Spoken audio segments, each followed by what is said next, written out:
واہ ماشاءاللہ، اللہ تبارک و تعالیٰ کی بنائی ہوئی خوشنما تخلیق اس انسان کی خاطر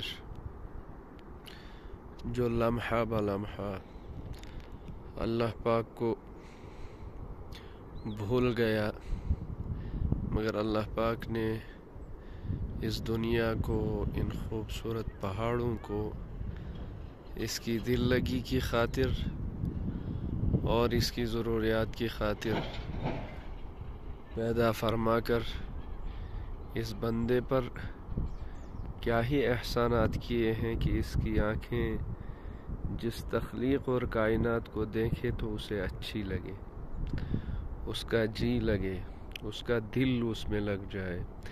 کتنا خوبصورت اور سہانا منظر ہے یہ پروردگار کا بنایا ہوا۔ واہ ماشاءاللہ۔